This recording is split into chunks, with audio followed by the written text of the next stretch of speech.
Guruvyo Namaha Hari Om.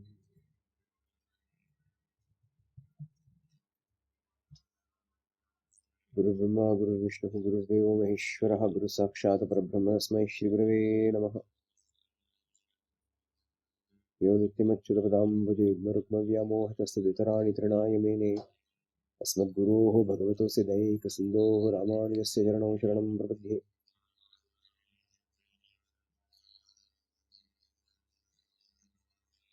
यस्य स्मरणमात्रेण द्वैतवासना प्रमुच्यते बोधात्मकाय नमस्तस्मै भगवते श्रीरमणमहर्षये.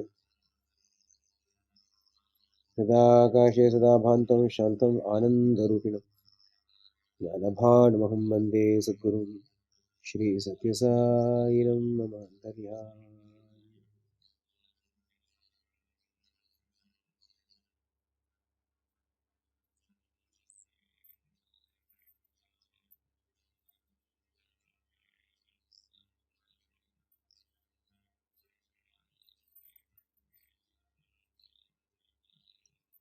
Although love for the Lord is not the fruit of any action, in order to attain completion, it is dependent on some sadhana. Jnana more on internal sadhana, and bhakti more on external sadhana. This is where we stopped yesterday, where we were talking about action as a natural expression of prema. It does not mean that prema exists only when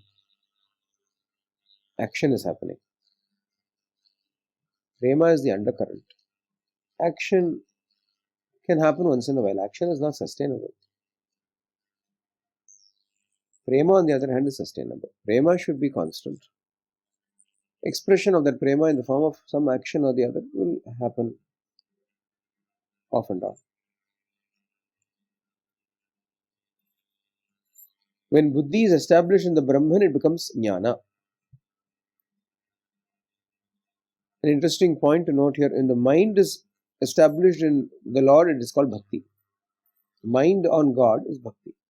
Buddhi on God is jnana. Mind is the projecting capacity, the projecting function that we have got. Thinking, imagining, all of that is mind. Buddhi, on the other hand, is paying attention. Shraddha. There is nothing to imagine in the Brahman. It is to be simply focused upon as the permanent and eternal existence that is there. Just as the space in the room, if you need to focus upon the space in this room, if I say think about the space in this room, pay attention to the space in which you are sitting, what do you need to do? You don't need to imagine the space, you don't need to think about the attributes of the space, the qualities of the space. You simply know that the space is there, is it not? Like that, there is no need to imagine any qualities of this Brahman. Brahman is like this, Brahman is like, it simply is. It is simply existence. And when our mind becomes established in that existence, then that itself becomes jnana. When our buddhi is established in that, when that attention, when you are simply focusing on it without any embellishments around it, it is jnana. Niralambam. Bhakti kitam bhavams are required for bhakti only. All kinds of imagination, think about the glory of the Lord, or you think about his wonderful attributes and so on and so forth. All of those things are applicable only for bhakti.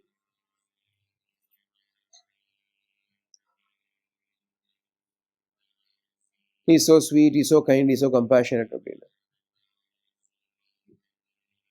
But as that bhakti keeps growing, you know what happens? You see the other side of God.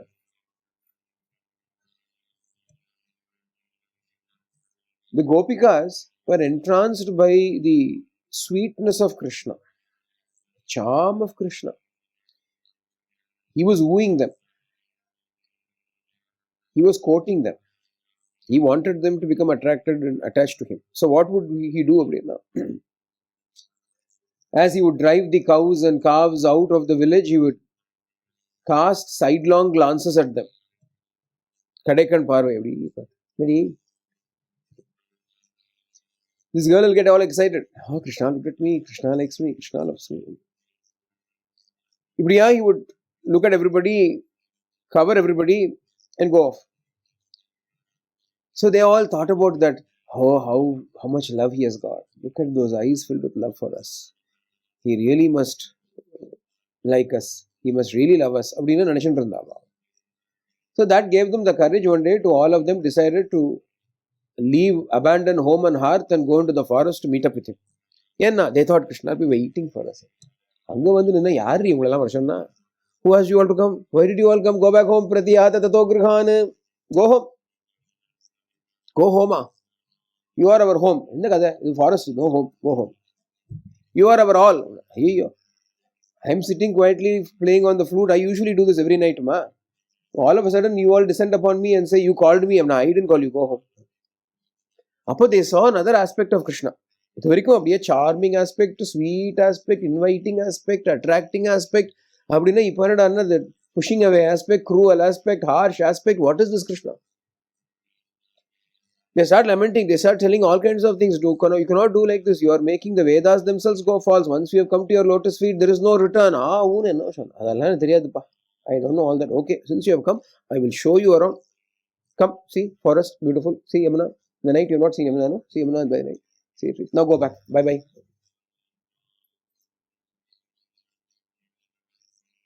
Finally they cried. So he said, alright, come, let's dance. And then he abandoned them again. Betrayal, sorrow, pain. What happened in the result of it? They were seeing one attribute of Krishna. Krishna is sweet, Krishna is nice, Krishna loves us, Krishna will do anything for us. All of a sudden they see another. What happened? It negated each other and he became attributeless Brahman. Krishna became the attribute. He is kind. He is very harsh. But he is also kind. He is kind and harsh. What does it mean? He is Brahman. He has got no attribute. He simply reflects whatever it is that we are at that moment. Buddhi, what does it do? The Buddhi that was enamored of Krishna because of Krishna's charm and because of Krishna's loving glances, because of Krishna's sweetness. Now, if that is the important thing, then they should start hating Krishna because of his harshness and his cruelty and his ability to send them back and all of that. So what happened? Ni antaratma drikku pa, ni Krishna, ni Devam pa, you are Brahman. They simply focused on the existence of Krishna. Bhava bhalattinal bhavanatita sadbhavathil iruttale undipara parabhakti tattvam undipara. Ramana Bhagavan writes in Upadesha Undiyar, Bhava bhalattinal, by the strength of prema bhava, you go beyond all imagination and remain in that state in which he is. In him, all these contradictions are finding harmony. Even the contradictions find harmony in God. And we cannot find that anywhere else in this universe. It is only in Ishvara, it is only in Bhagavan that even the contradictions are in perfect harmony. Love on the one hand and harshness on the other. Kindness on one hand and sternness on the other. Everybody. Sheetrattodu arulum. Fears, anger and some compassionate grace coexisting at the same time together. It depends upon our bhava, and we will see, based on our bhava, we will see one aspect of it. Prahlada could never find anything fierce in Narasimha. Suhrutunu Chorka. He says, you are my friend. You are my buddy. Urrungardadu. Buddy adu. Serious Singham. Ana Prahlada says, you are my friend. I have no fear. Naham bhibemi. I have no fear of your teeth or your mane and all. They are all very sweet, attractive. Nanar, can I play with them? Hiranyakashipu was trembling. Yeah. ಯಮನಲ್ಲಿ ಕಾಣದೆಂದು ಹೇಳಬೇಡ ಯಮನೇ ಶ್ರೀರಾಮ ಸಂದೇಹ ಬೇಡ. Don't have to worry, I have not seen Yama அப்படின்னு சொல்ல வேண்டாம்ப்பா. Rama is Yama. Antah Purusha Bahikala. பக்தர்களுக்கு பிரேம ரூபனாய், பக்த விரோதிகளுக்கு கால ரூபனாய். For bhaktas, he is prema rupa.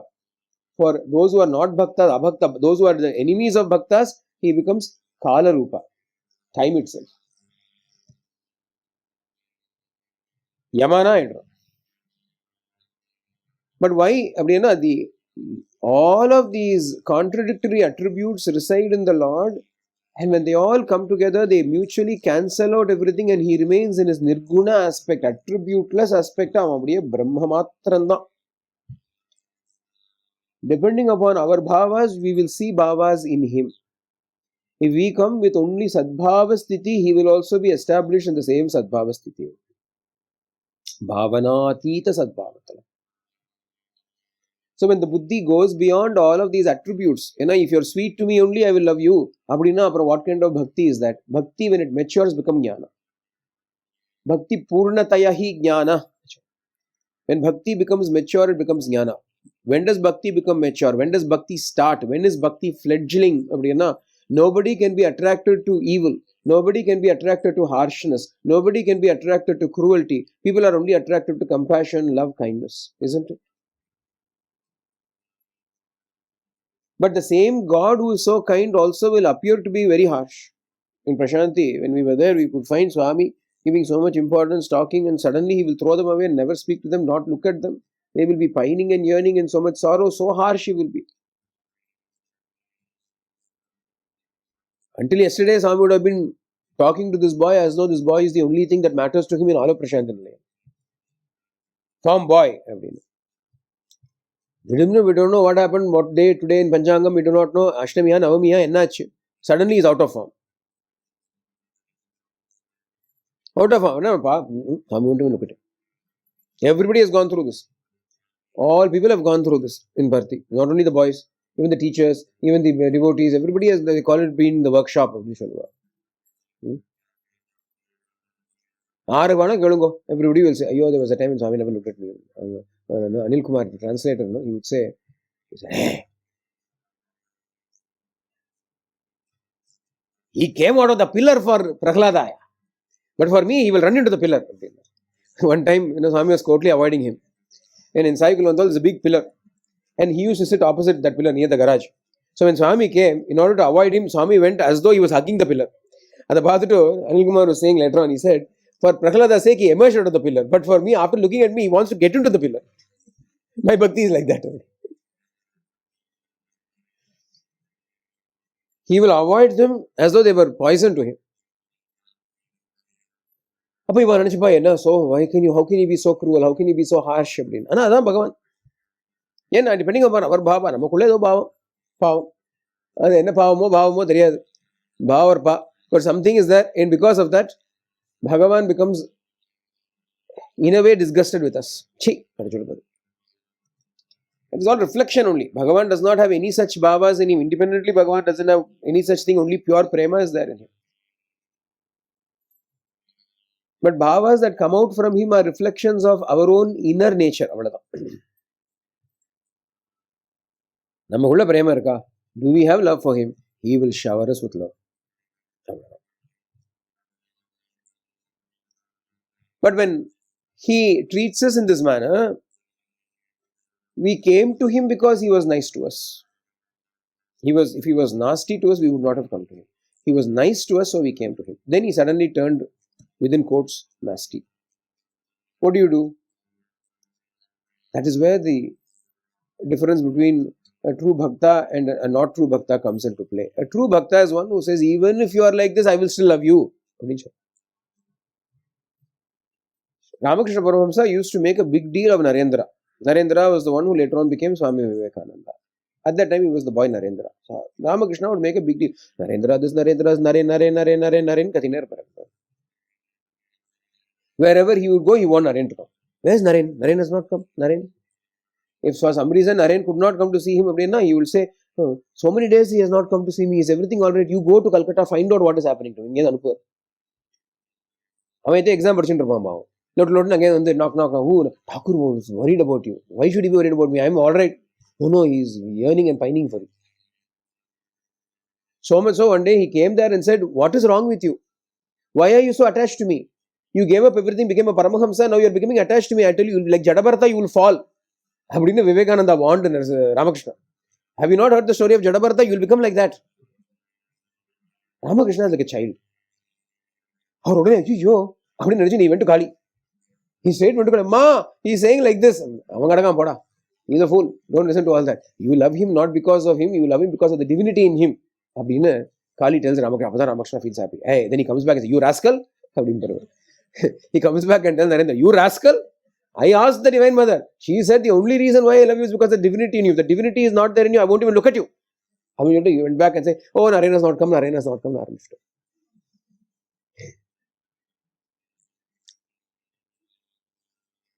One day, as usual, Narendra came to Dakshineshwar.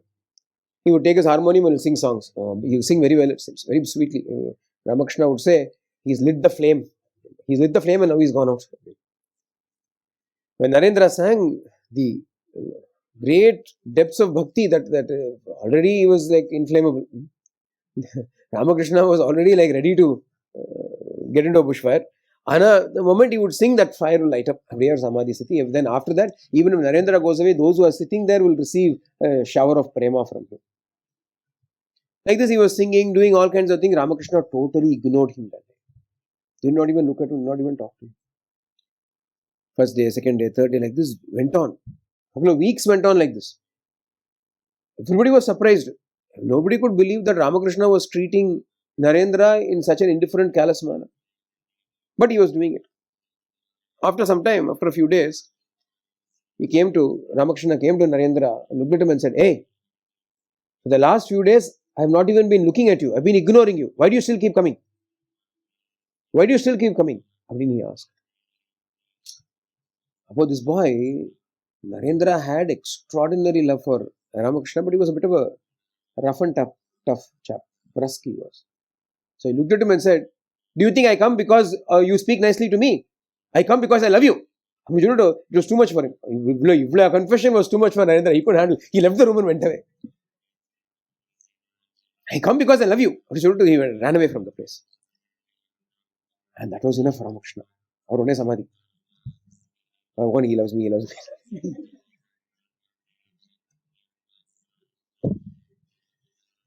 What even Swami, Ramakrishna, what do these Mahatmas do? They keep testing our love. They keep testing it. They keep not so much a test for themselves, so much to keep us on our toes. We will take it for granted. Ramakrishna was studying the bhava of Vivekananda. He wants to, this is the fellow who's going to come up next. He has to be made perfect. If he only came because I was nice to him, then his love is not acquired maturity yet. But even when I'm nasty to him, even when I'm ignoring him, does he still come? Yeah, because he loves me. There is no equal. Otherwise, there's no transaction in that love. There's no transaction. You are nice to me, I will love you. Transactional love. That love is based on your being nice to me.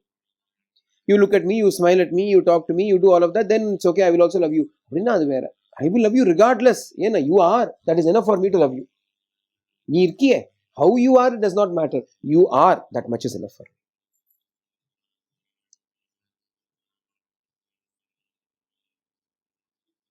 Then and only then that love becomes perfect.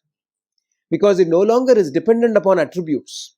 It starts off with attributes, but it goes beyond attributes. Adam bhavana thita sadbhavam. Bhagavan explains it to be parabhakti, parabhakti. Highest prema. How does it matter how you are? This is our telling him back. Hari Om Hari Harudavo Everena Emi. You are to us Manabangarupati Baba. In that song they say, whoever it is, you call everybody Bangaru. Bangaru ani Piliche Swami. We'll also call him Bangaru Parti Baba. You are to me whatever you are, however you treat me, you are everything to me. Then what has happened? Then my prema is no longer dependent upon his gunas, his qualities. Even though they started off because of the gunas, it transcends that. It is not dependent upon the rupa also.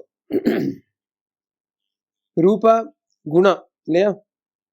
The form attracts us. Charming form attracts us. Swami, when Swami was when I first came to Swami, Swami was just 60. How vibrant he was. Those who came even earlier, when Swami was 50s and 40 and 20, Raja Mari. Then Swami became old, and then we saw him in the wheelchair and he was having all kinds of ailments in the physical form. If the Rupa alone attracted us, we should no longer love him because the Rupa changed. Chichi, I don't like this fellow anymore. Very much. Skin to skin love. Skin deep love. Say, forget it, at least Rupa, Guna. Even in Gunas, if he shows a different kind of attribute or behavior to us, do we still love him? If we still love him, then our bhakti is really mature. Deeper bhakti.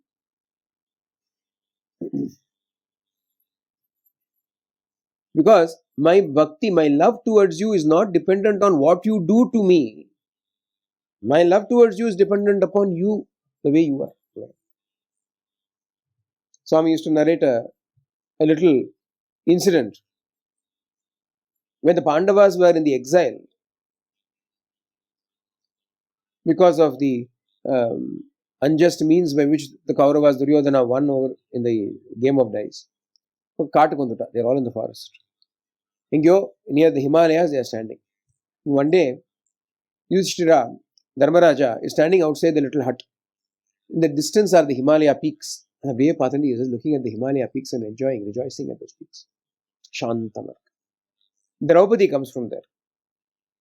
Draupadi comes complaining, huffing and puffing. I was born as a princess. I was brought up in a royal family. I got married into a royal family. Now here I am washing. Usually a wife will have to wash one husband's clothes. 5 husbands' clothes she has to wash.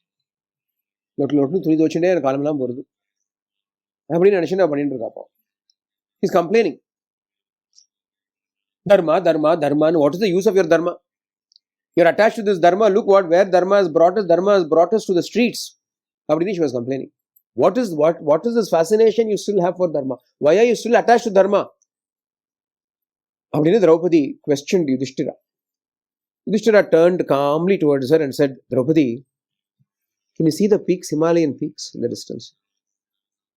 I am saying something, you're pointing to the peaks. No. See those Himalayan mountains. How beautiful they are. When you stand here and look at them, they are so majestic, so grand, isn't it? She also looked at it and said, oh, yes. So what? I'm standing here and enjoying these peaks.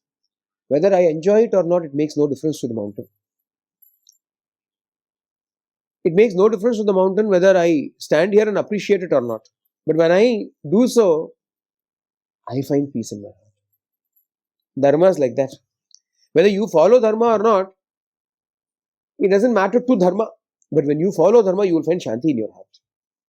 He gives an explanation. The Swami used to narrate the story. And if you extrapolate it a little bit and instead of dharma, you substitute it with Bhagavan, Ishvara, God. Whatever he does to you or does not to you is a different thing. But if you enjoy him because of who he is, the mountains are enjoyed because of what the mountains are.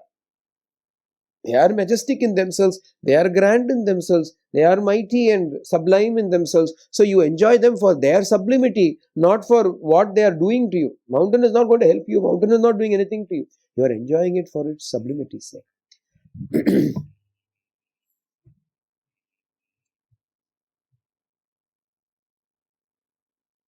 Like that, when we enjoy Bhagavan, when we are devoted to him, not because he is nice to us, he is doing all kinds of favors to us. I love you because you are you. I love you because you are you. Not because of what you are to me. You are you. Nee irkiye porume. You are. Full stop. That itself is a great source of prema to me, joy to me, ananda to me. How can I not love you?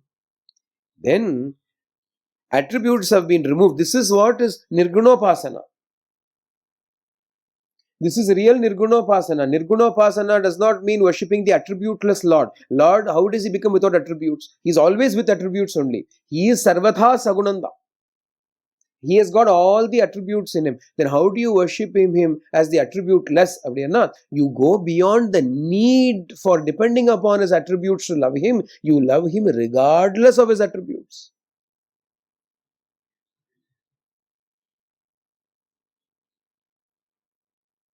Very few people are capable of this because most people are moved by selfishness only. Selfishly we calculate how much use God is to us. What can we get out of him? Swami would say that as long as I am fulfilling your devotees, I am Sai Baba. If I do not fulfill your desires, if I do not fulfill your wishes, then I become Rai Baba. Rai means stone. In Telugu, the word Rai means stone. So Sai Baba, Rai Baba, stone Baba. Then what will you do? Ni kannu leda, ni chevulu leda, ni vinapulu leda. We'll start all saying also, do you have no eyes to see my trouble? Do you have no ears to listen to my prayers? We make him a stone. Swami would say, you make me Sai Baba if I fulfill your desires and wishes. You make me Rai Baba if I don't. That is not bhakti. And you know what he does sometimes? In order to find out whether we have that bhakti, sometimes he will behave in a certain way to see, do we still love him? Otherwise, how will he know that we still love him? How will we know that we still love him? We ourselves don't know. We ourselves will not know. As long as he's nice to us and we are loving him, we think, yeah, I'm loving him because I love him. I'm great. My love is great. I love him. But unknowingly, maybe we are only loving him because he's nice to us. And if he should change, then do we still love him? Angadam point. If we still love him, then those are the true devotees. That is why in the lives of devotees we find difficulties also, but they still hold on to the Lord. They still hold on to the Lord even though there are difficulties, and that itself shows that they are not in it for comfort or blessings. They are in it for him.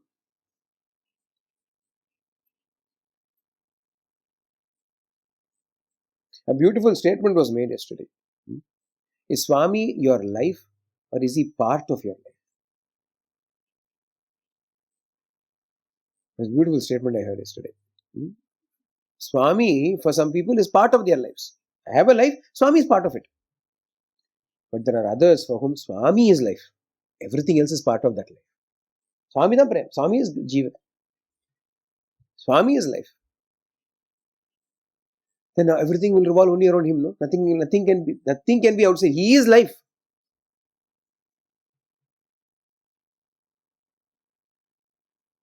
That is the difference between the true bhakta and a Facebook follower. People claim to be devotees, but they are actually Facebook. If Swami had a Facebook page, they would have followed him in that. That's all. It's the equivalent of a Facebook follower. Because I have many things to do, but I also follow you amongst many things. I also like you amongst many things. Stage. That stage you can never cross over and reach the fullness. In that kind of lifestyle, you can never reach the fullness of bhakti, which then eventuates, becomes jnana, which gives you kaivalya. Jnana devatu kaivalya. Liberation is possible only through jnana. Without jnana, liberation is not possible. What is jnana? To be able to see him as absolutely attributeless because his attributes do not matter to me. I love him. He is my very life. Nothing else matters to me as much as he matters to me. After him, everything else has got a place. Once I have fulfilled, I cannot never fulfill. He is the priority. Once I have placed him as my priority, then everything else will fall into place. After that, everything else. Because he is my life. Without breathing, will you do something else? No matter what you can do, first will you not breathe? Because breath is your very life. Shwasa is a very life. Without breathing, you cannot do anything. I will eat first, then I will breathe. No, I'll take bath first, then I will breathe. You'll breathe even if you can't do anything else. At least if breathing is possible enough, like that, Bhagavan is our very Shvasa. He is our very life breath. Without him, nothing else matters. Even if everything else is there, if that connection, if that sweetness is not there, then even if everything is there, it is useless. So when the buddhi is established in the Brahman, regardless of its attributes, going beyond all attributes, then it is jnana. To reach the state of jnana, bhakti has to become complete. The process is the sadhana by which we reach that stage can be called as Shravanam, Mananam and Nididhyasanam. Shravanam, listening to the truth, listening to the glories of the Lord, listening to matters such as what we are talking about is Shravanam. What we have learned should become a subject matter of Mananam, contemplation. Repeatedly we should think about it, ruminate over it. And then we've got to finally live our lives according to what we have heard and reflected upon. What we have heard, what we have reflected upon, that will become then a part and parcel of our daily, day-to-day life, our activities. It flows through in our activities. Naturally, it will start to flow through. Once Mananam has become perfect, it will automatically, because what you are thinking about all the time is what you will start living. You will start doing that. These three things, Shravanam, Mananam and Nididhyasanam, should be repeatedly done until bhakti is fully developed. Until it becomes parabhakti.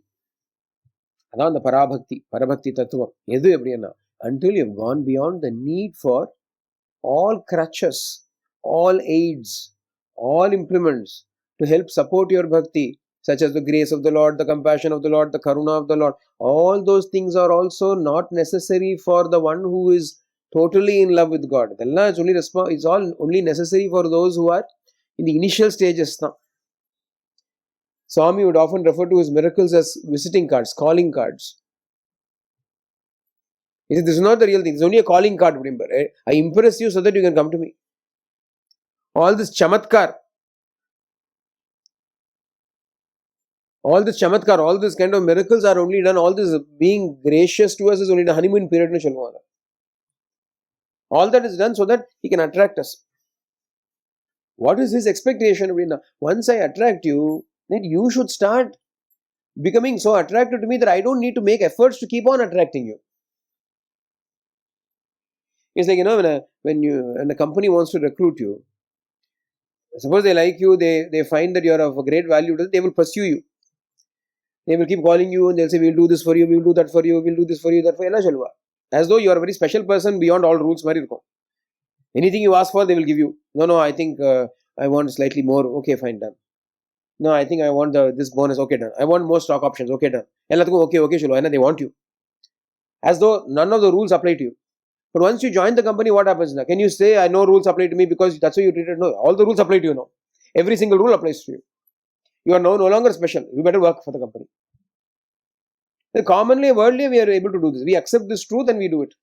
Nobody says, but you pursued me for so long, now I will come when I want to come. I will work when I want to work. You can't do that, no?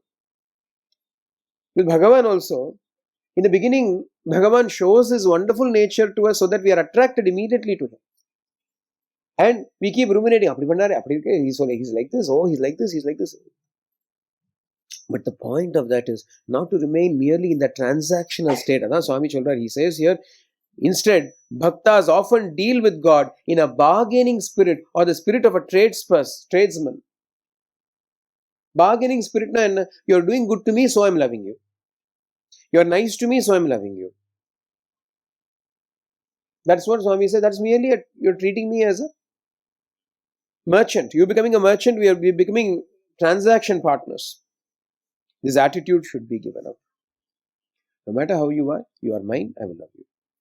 If he does this, then Only then it is called uninterrupted flow of prema towards the feet of the Lord. Ishvara pranidhana bhakti, surrender. Such surrender gives shanti, genuine shanti. Teaching is of two kinds, paroksha and aparoksha. Paroksha, indirect. Aparoksha, direct. The teaching that is gained through the Vedas, Vedangas, the Shastras, through deduction and induction, through Anumana, through logic, all of that is indirect only. When this understanding is experienced and realized in your life, then it becomes direct. How is the Brahman? Abdina? Yes, Sakshat Aparoksham Brahma. Abdina Upanishad says. How is the Brahman? Abdina Sakshat. It is directly perceived. It is Aparoksham. It is direct, not indirect. The experience of the Brahman is not had second hand. It is not hearsay. It is first hand experience, knowledge for yourself, you can have it. Brahman being Satyam, Jnanam and Anantam is self-evident.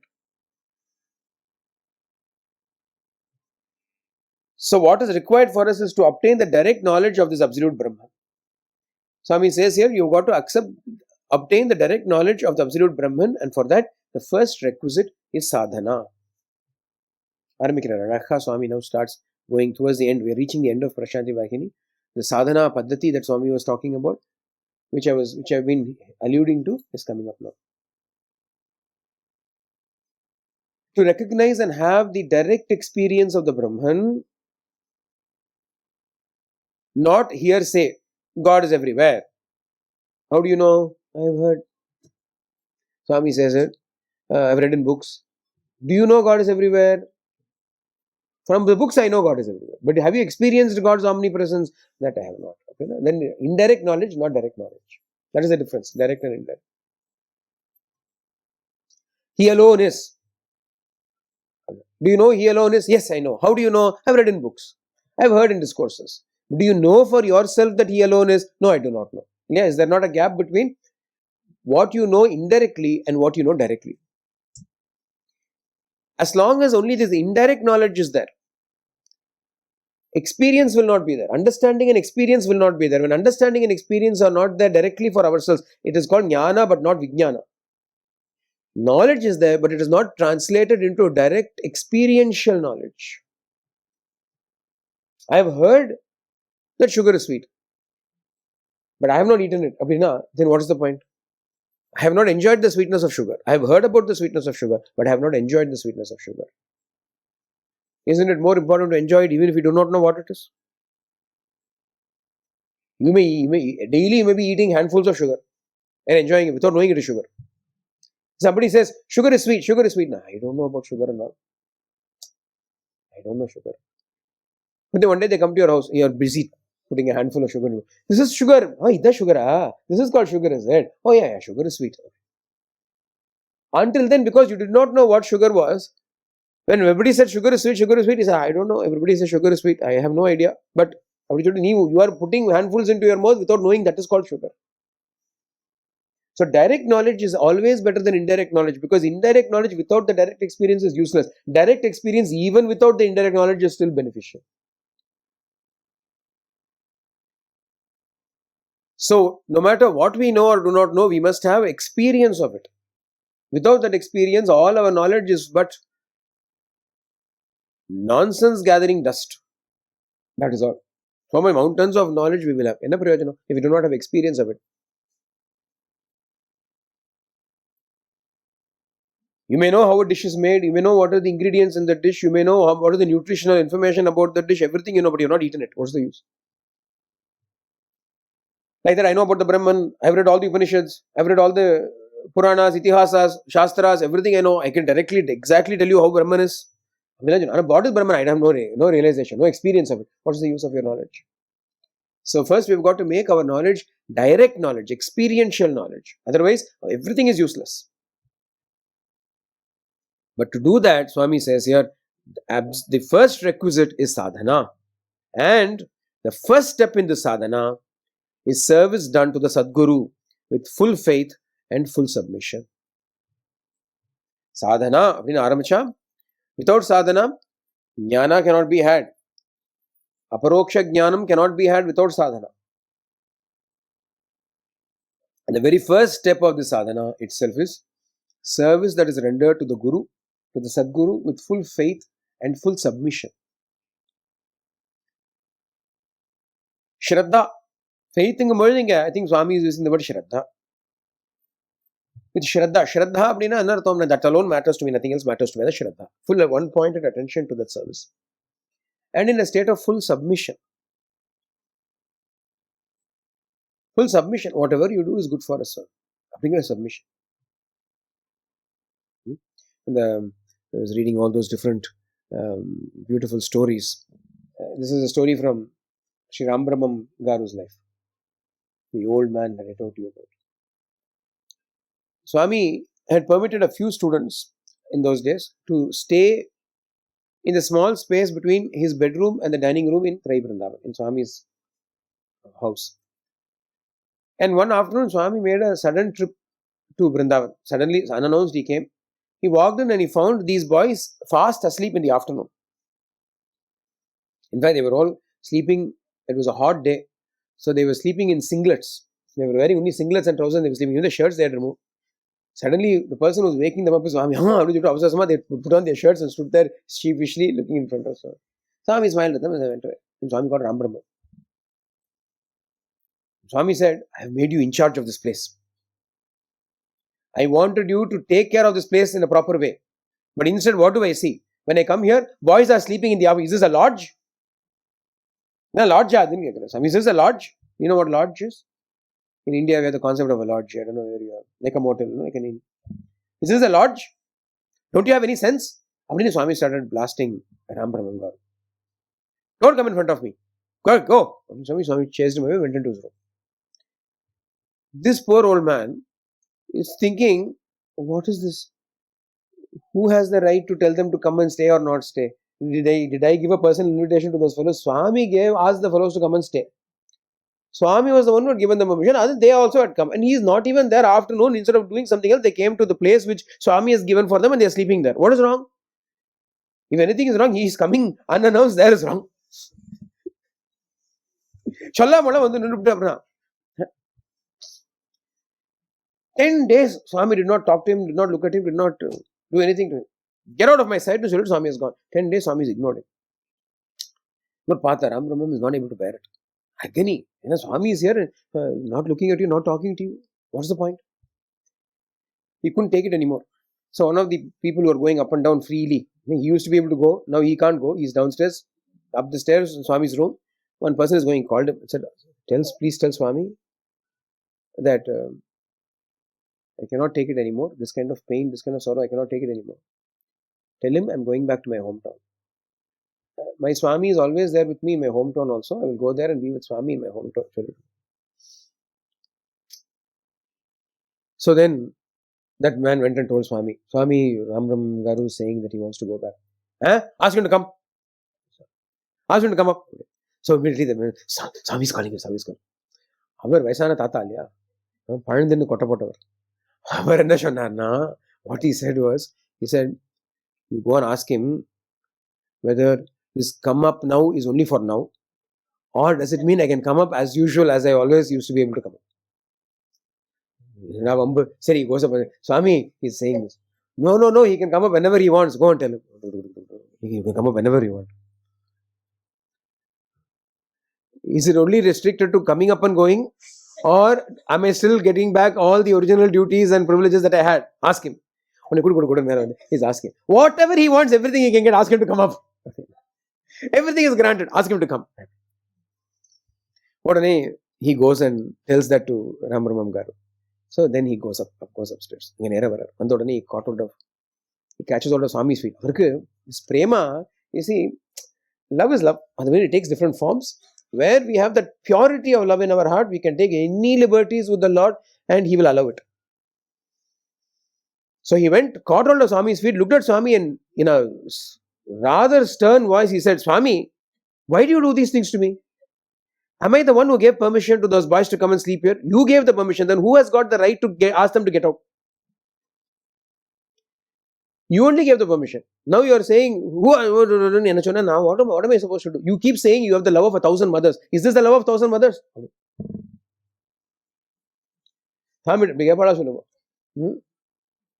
காலை பிடிச்சுன்னு கேட்டார், அதனால கழுத்து பிடிச்சுன்னு கேட்கல. He caught hold of Swami's feet. Luckily, he didn't catch hold of Swami's collar. He caught hold of Swami's feet and asked, "How can you do this to me? Is this the love of thousand mothers?" అది అట్లా కాదురా రామబ్రహ్మం, అట్లా కాదురా, not like that రా. How can you say ఇవరు పోయింటారు కదా, అటు చుట్టుంటారు కదా. But Ramabrahmam is going on piling accusation. Swami is trying to pass. No రా, అట్లా కాదు Ramabrahmam, it is not like that, it's not. Finally என்ன பண்றது, Swami metallise vibhuti, gave him vibhuti, pulled him up. Swami is sitting. Swami pulled him up onto his lap and applied vibhuti onto his back. ముదుగులలాం తడవి విభూతి తడవి కొడుతూ, రామబ్రహ్మం స్వామి ఏమి చేస్తే నీ మంచిది కోసమే చేస్తాంరా. Whatever I do it for your good only.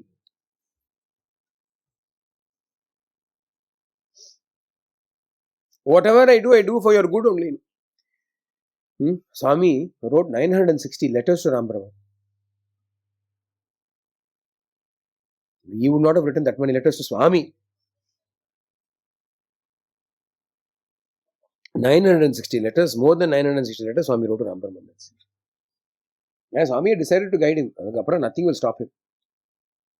After life, fully Swami will dedicate it to them until he gets them ready. What kind of bhakti that is? This is full submission. Service to the Sadguru with full faith and full submission. With the full knowledge that ఏమి చేస్తే మన మంచిదికే, whatever he does, it is for my good only, even if it is the most unreasonable thing. Even if the most unreasonable thing, you've got to be very, very clear and careful about being with the Guru. Don't expect him to be reasonable at all.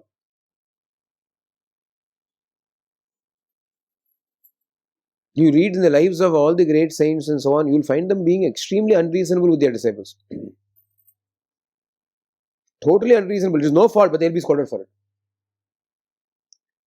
We will always think it is because of my action, but I didn't do any wrong action. Why is he scolding me? It has got nothing to do with the action.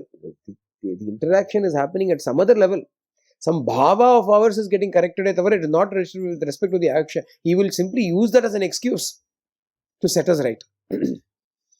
Only those who have got that kind of love will be able to put up with all of these things.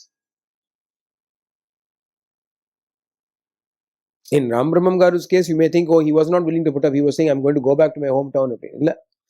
The pain that he underwent and with which he said, I'm going to go back to the hometown, only Swami knows that pain. Yeah.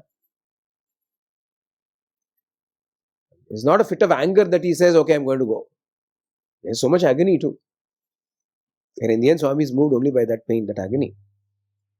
Not that you can't threaten and blackmail. You think everybody who says, I'll go, and Swami will say, come, he'll say, okay, go. Pote poni, Swami. Pote poni, Swami will say. He goes. What's it to me? And Swami tells another person, he says, I'm like the ocean. I'm full. I'm always full. No matter how many people come and go, I'm full. When it rains, or in the summer when the ice melts and so much water comes into the ocean is still full. The peak of summer, when so much evaporation happens, water is still full. Like that, I'm always full. So Bhagavan is not dependent on us. We are the ones that are dependent upon him. As another, how should we be? We should be with the attitude of Purna Shraddha, full faith, full submission. Whatever he says is alright. It chalega. Even if it defies logic, it doesn't matter. There is magic in it. If you cannot understand it, your life becomes tragic. No magic. He knows what he is doing. That faith we must have. He knows what he is doing. Adukku mela nama dedakkal is not necessary. I told you so many such stories about how, and the Sundaram Garu eduthu pannar illaya in Ramanasharamam, how he lifted the pot and he put it down, or how the boy drops the tray with water when Swami asks him to drop it and says that is bhakti. Full submission, full faith. This is the very first step in sadhana. Before we even begin sadhana, because how do we know what sadhana is? Somebody should point us, somebody should tell us. Who is the person who tells us now? Whosoever it is that is going to guide you and take you along the path, that person is the Sadguru for you. He is the Guru. And how should you be with that Guru? As Swami says, the first step is full faith and full submission. The Guru also should be instructing the sadhaka always and in simple ways the nature of the Brahman. What else is he going to talk about, children? No matter what he talks about, it will still be about the Brahman only. Even when he is talking about random things, it will be about the Brahman. So that's the first step. When the disciple grasps this instruction, it becomes first paroksha jnana, indirect knowledge. Then this paroksha jnana can become aparoksha jnana, direct knowledge through constant manana, recapitulation. The indirect knowledge is as shifting as letters drawn in water. When you write something in water, is it going to stay? Indirect knowledge is like that, but direct knowledge is like letters carved on a rock. In this manner, with total faith in the Guru, constantly listening to Brahmajnana, constantly performing manana on what is heard, we will be bestowed with the wealth of aparoksha anubhuti, aparoksha jnana, direct experience of the truth. Yarukkum vandu.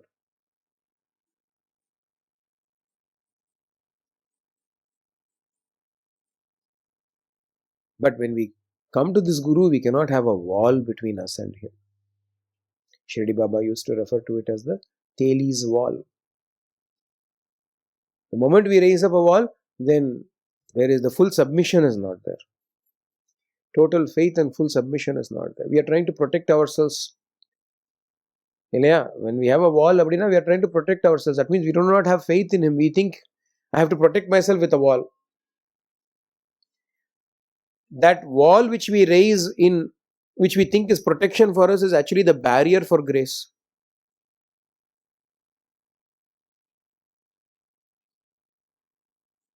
I think a tremendous faith is required for that. That you must trust that person so much that you are willing to lower your defenses in front of that person. No?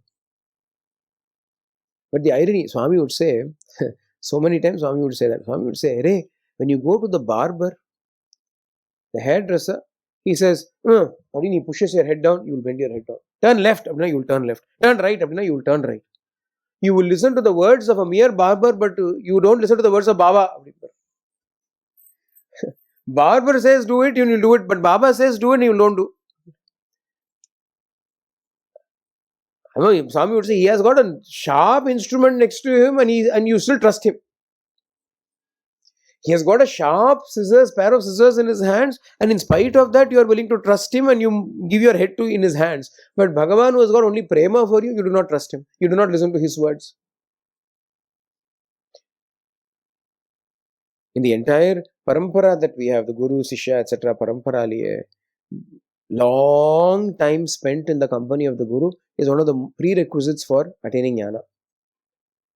In 12 years, when Shastra will say 12 years with the Guru. What is this 12 years? What is the magic in 12 years now? There is no magic in 12 years. The number is not the big deal. But it is enough time. It is supposed to be enough time for you in which you are able to finally give up all those barriers, give up all those walls, and learn to submit completely, unreservedly, unconditionally to him. Because until you do that, you cannot get the direct experience of that grace.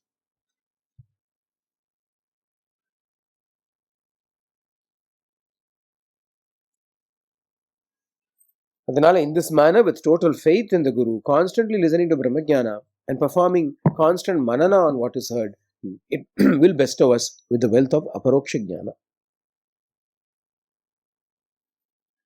When a sound horse is heard, the form of the horse presents itself to the mind. So too the word Brahman, on hearing it, the nature of the Brahman should present itself to the consciousness. This is what is called dhyana. And to be stabilized in this dhyana, the aspirant must first cultivate sense control and the control of one's desires. That is to say, sama, shama and dhamma. And also the attitude of acting without any desire for the fruits of action. Whoever is adept in these 6 qualifications, shamadhi, shatka sampatti, shama, dhamma, etc., can easily see with the mind's eye the swarupa of the Brahman as soon as he hears the exposition of its nature. He alone can become a phalabhoga viragi, or an announcer of the desire of the enjoyment of one's fruits here and in the hereafter. Ihamutra phalabhoga viraga. Shankara refers to it in Viveka Chudamani. What is Vairagya? Definition Ihamutra phalabhoga viraga. The giving up of the fruits of here and hereafter. When this Vairagya is deep rooted, the Chitta becomes pure, and Uparati, or withdrawal from the senses, from the objective world, is made possible. Dalla Swami is using the terms that are given in Shamadhi Shatka Sampata, Sadhana Chatushtaya, Shamadama, Uparati, Titiksha, Samadhana, all of those words Swami is using here.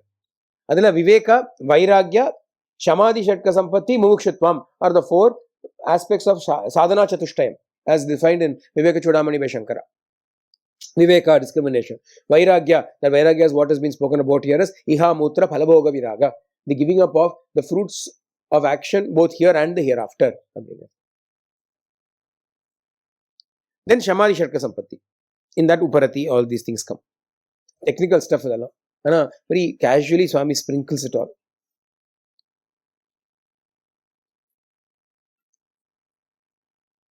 Yoga too is of two varieties. This is the main thing that we want to go into. Yoga too is of two main varieties, Raja Yoga and Jnana Yoga. In Raja Yoga, there are 8 stages that have to be well cultivated and realized. Of these, some are external and some internal. In the Jnana Yoga, there are no external at all. Both the yogas have as their goal the stilling of the agitations of all levels of consciousness. For those who have calmed all agitations, everything is Brahman. Primary for this purpose is Jnana Yoga more than Raja Yoga. At least in the opinion of the knowers of the Brahman, they say that is the thing to be known, to be reached. But according to the wisdom of the Upanishads, the direct knowledge of the Brahman can be got through the 8-fold yoga of Raja Yoga: Yama, Niyama, Asana, Pranayama, Pratyahara, Dharana, Dhyana, Samadhi. So what is Swami trying to say? A lot of information was presented. What is Swami trying to say? He is going to introduce to us an 8-fold path. This 8-fold path is not new. This Ashtanga Yoga is old. It is what was introduced by Patanjali Maharshi, the founder of yoga, the father of yoga, Yogacharya. In Viveka Chudamani, again, Acharya Shankara takes those 8 qualifications and gives a Vedantic interpretation to those 8. Yama, what is Patanjali gives a yoga interpretation of Yama. Shankara gives a jnana oriented interpretation of the word Yama. Similarly, Yama, Niyama, Asana, Pranayama, Pratyahara, even for all of that, Pranayama, we naturally in yoga, it is the elongation of the breath. The word Pranayama actually does not mean control of breath, it means elongation of breath. Prana Ayama. Sandhi becomes coming together, it becomes Prana Ayama, Pranayama. The Sandhi? Savana Dirgha Sandhi, Sanskrit grammar. Prana plus Ayama, Pranayama. The elongation, the lengthening of the prana. Asana. The asanas that we know. In yoga, asana is that. But Shankara gives a completely Vedantic interpretation to all of that. Swami is going to give his own interpretation to all of these. We will look at that. But at this juncture, what I want to tell you all also is this. Remember, we spoke about that army of sadhakas. Swami is going to talk about Yama, Niyama, Asana, Pranayama, Pratyahara in a prema related way, in his own way. But even then, it is not directly it is not something that you can take and apply in your life in a day-to-day basis. It's more theory.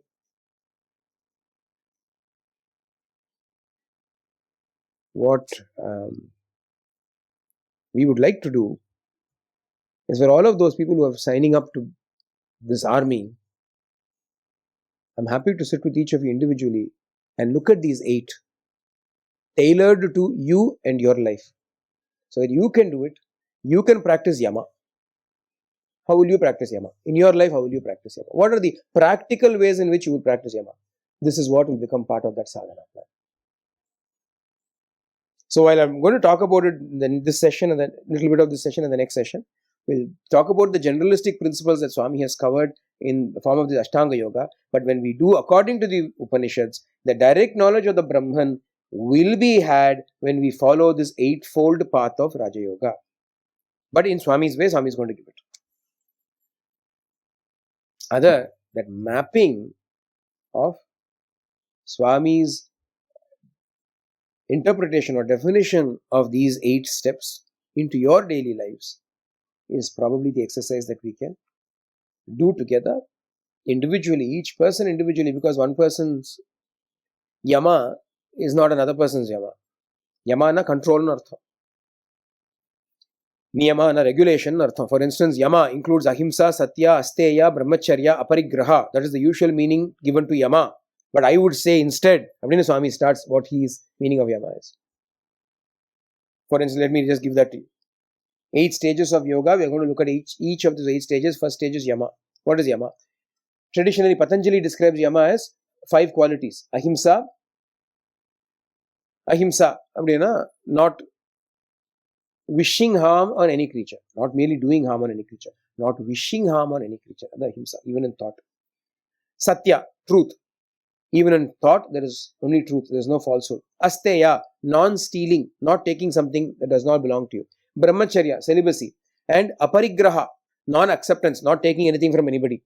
These 5 constitute yama as per Patanjali's interpretation, Patanjali's definitions.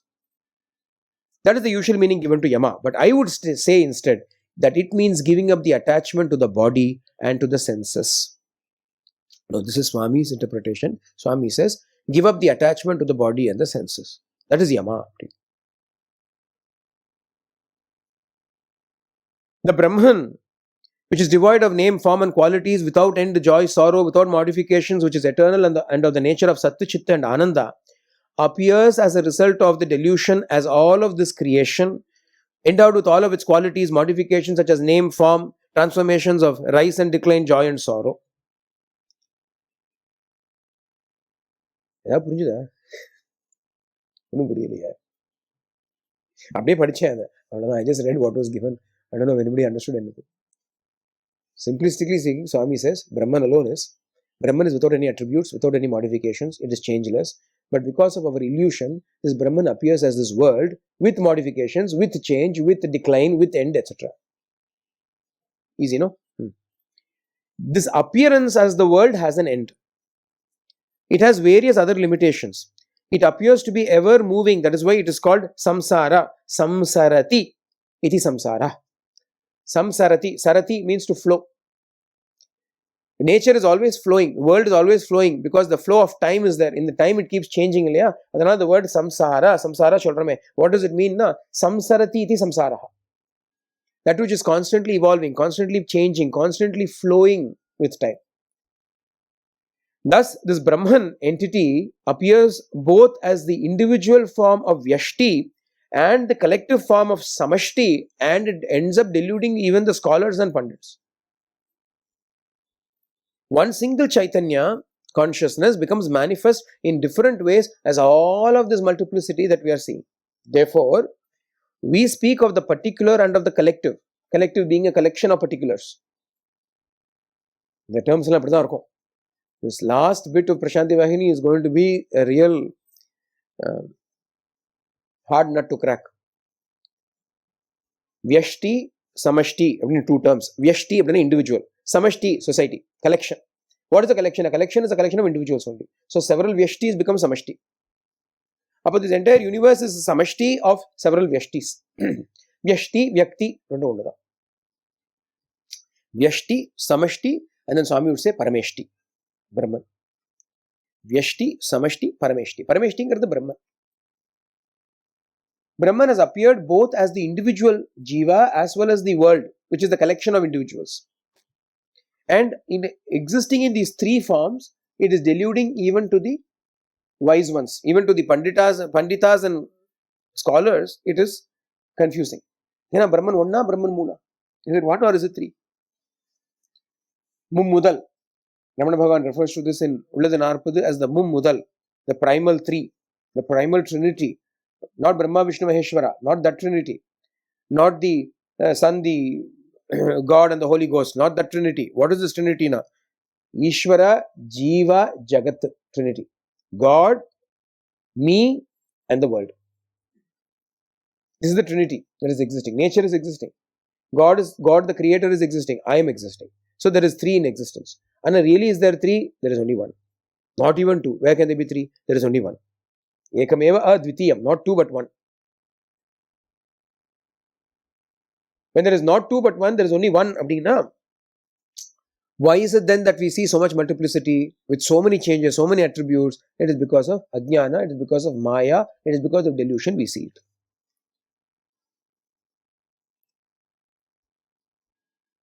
Therefore, we speak of the particular, the individual, the vyashti, and the collective, the samashti. Of course, the vyashti, the particular, is nothing but a superimposition on the Brahman, like seeing a snake on the rope, adhyasa, like seeing a snake on a rope, or the lake in a mirage. Each of the three bodies, Sthula, Sukshma, and Karana, is itself for the knower of the Brahman a superimposition only.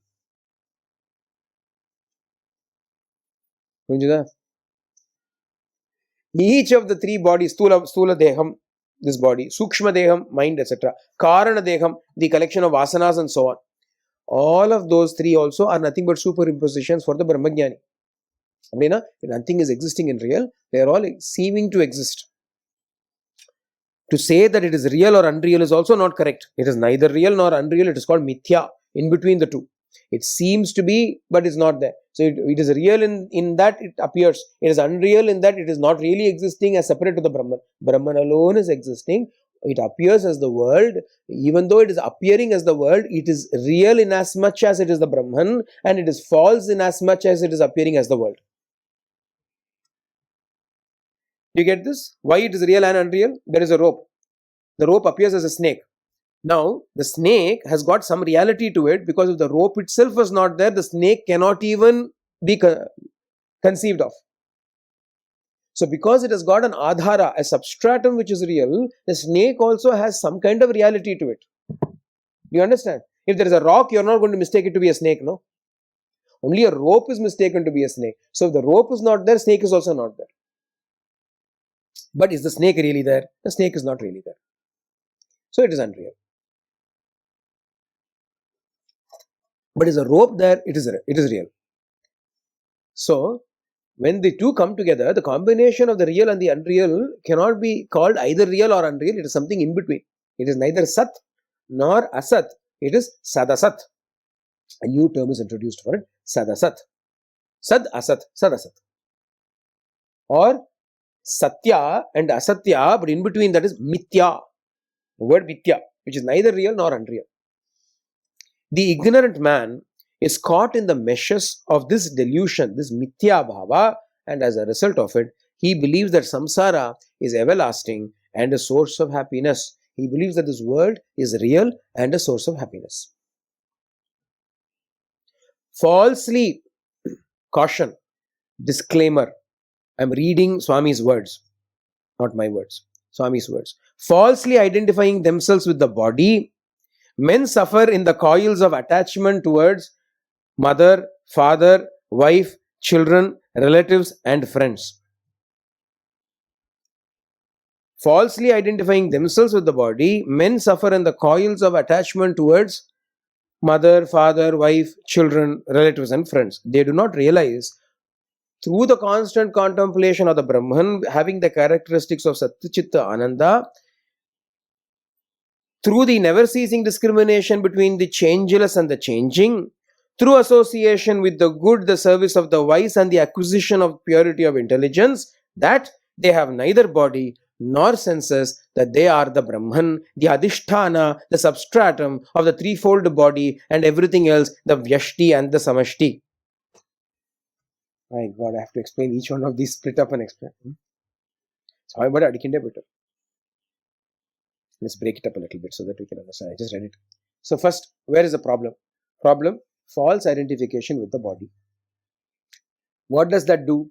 We get caught up and suffer in the coils of attachment towards family. Mother, father, wife, children, husband, relative. Family, அப்படிங்கிற attachment, we get caught because we think we are the body. I am the body, therefore, this is my family. This is natural, there's nothing wrong in it. As long as I am the body, this is my family. Namudambo, Bhagavan கேட்கும்.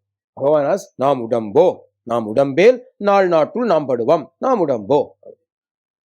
But let's park that aside for a while. They do not realize that they have neither a body nor senses, that they are actually the Brahman, the Adhishtana, the substratum.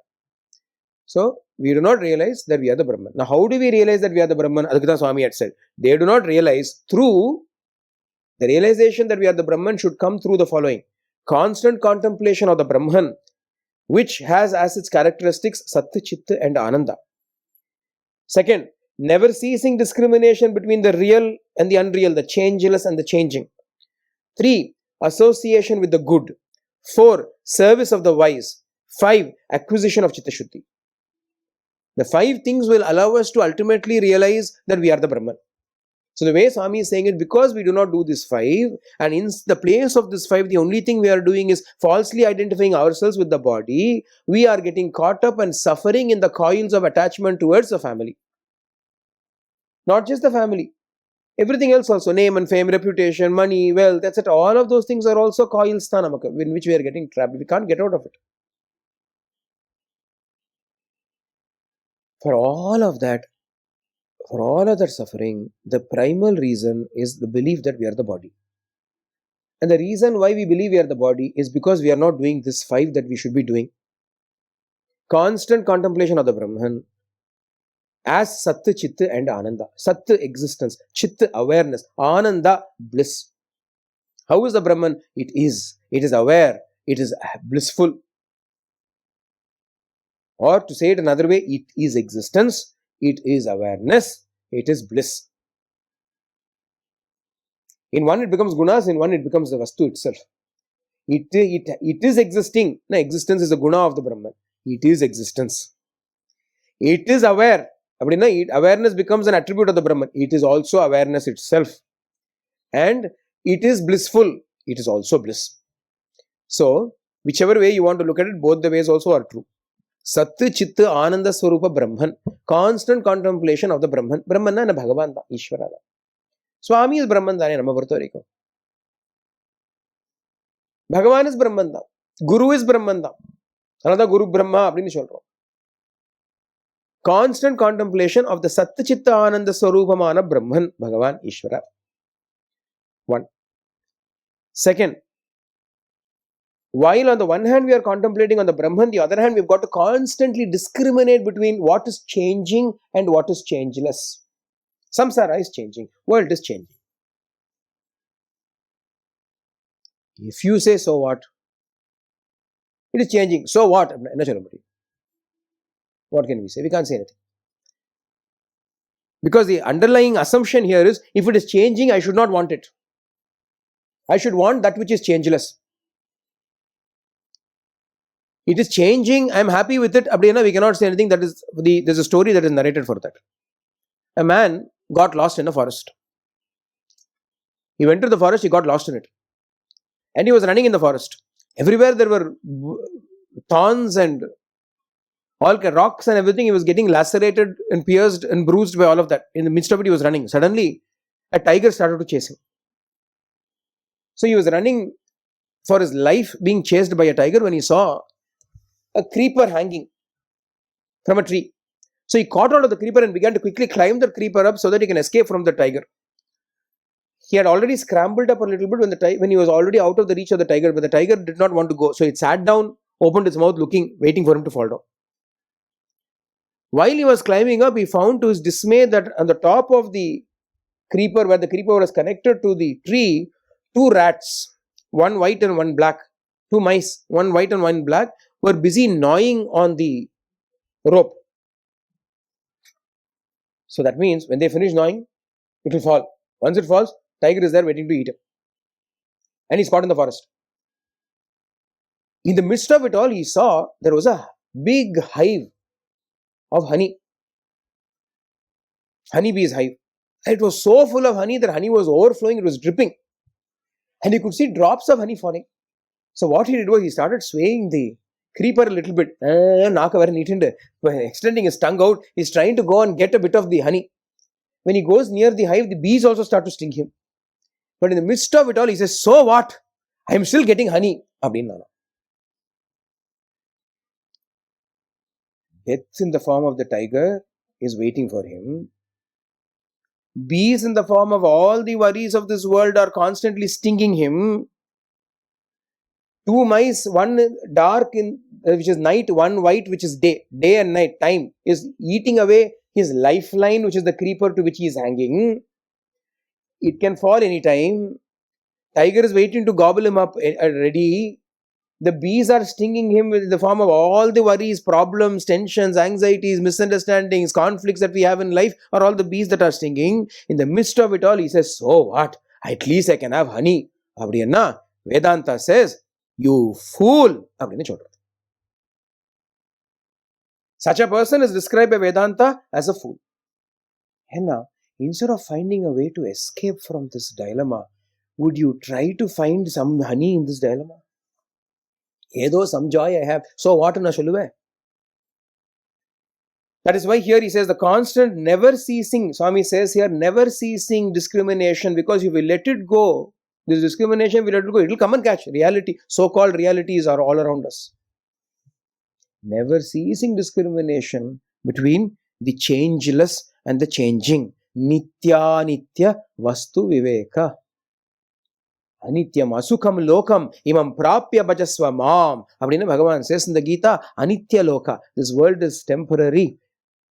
Asukha, it is filled with sorrow. Having come into this world, do not hold on to this world, hold on to me instead. Abdina Bhagavan is giving an invitation to all of us. Through the never ceasing discrimination between the changing and the changeless. Second. Third, through the association with the wise. Because it is only then that we even are aware of the earlier two. That there is such a thing called Brahman which is to be concentrated upon. Will we know without getting association with the wise? Without satsanga, will you even know that the world, in this world, we have got to do discrimination between the changing and the changeless? If Swami doesn't say it to us, will we even know it? Which school teaches us that? Do parents teach us that?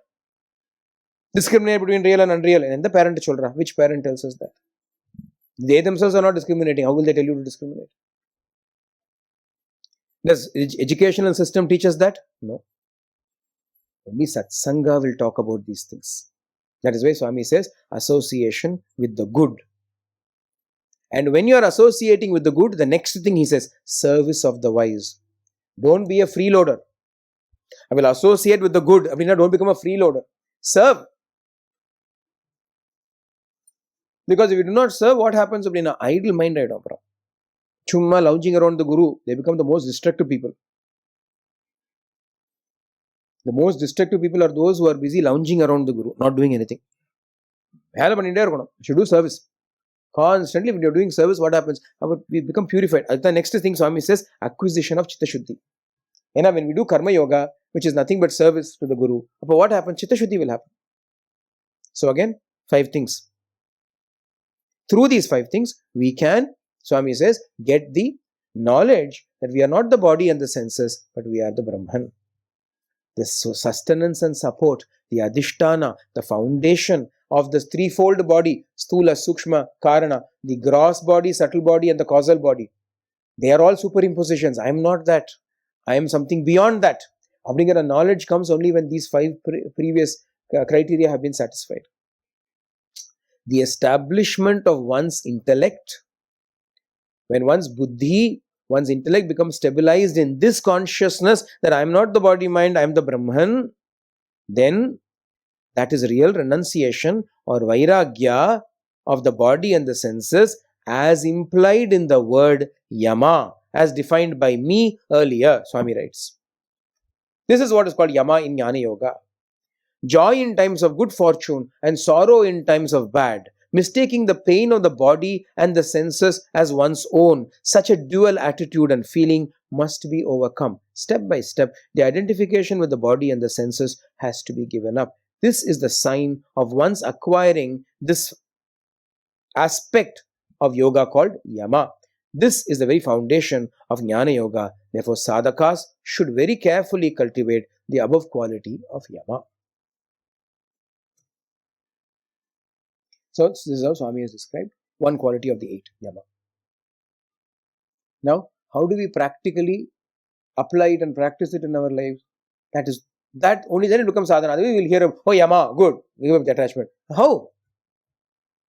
How to give up the attachment to the body and the senses? In what manner can I do it? We do not know.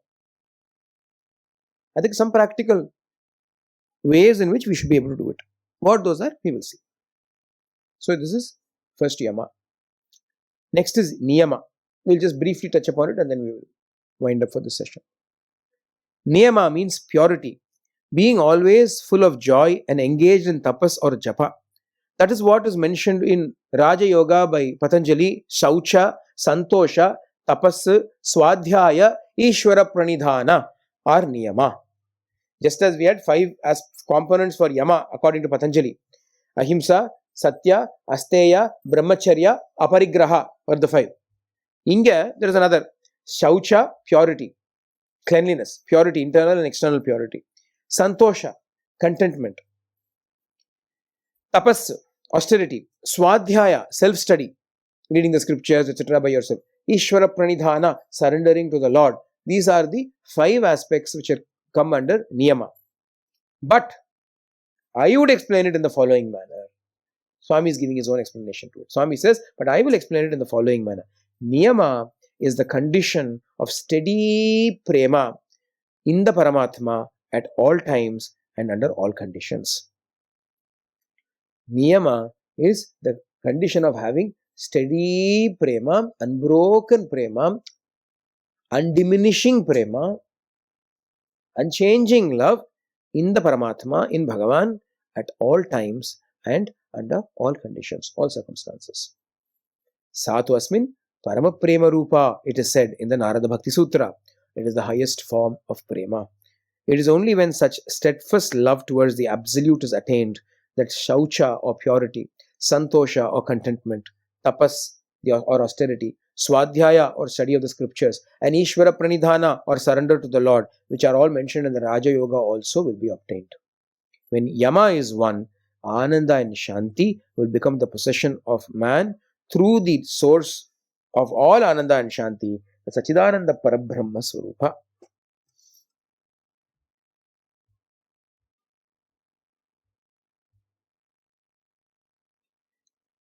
See, all this while,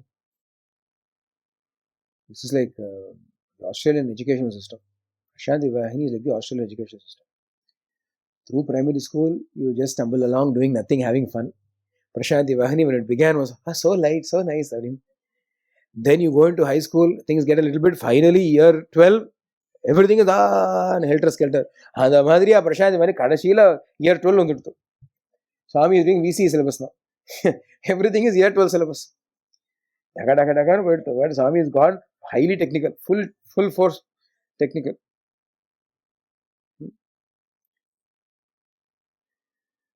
So this is how Swami is defining niyama now. But again, let us, when we come back again in the evening, we will look at this aspect of niyama and what Swami means by it. And later on, like I said, for those who are willing to go on to the next stage, next level, there we will look at how this cannot be practically applied. Be at a very high level.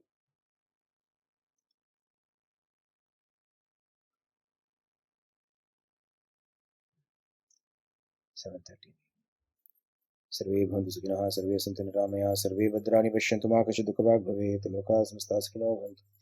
लोकाः समस्ताः सुखिनो भवन्तु. लोकाः समस्ताः सुखिनो भवन्तु. ओम शांति शांति शांति. हरि ओम तत्सत्. श्री साईश्वरार्पणमस्तु.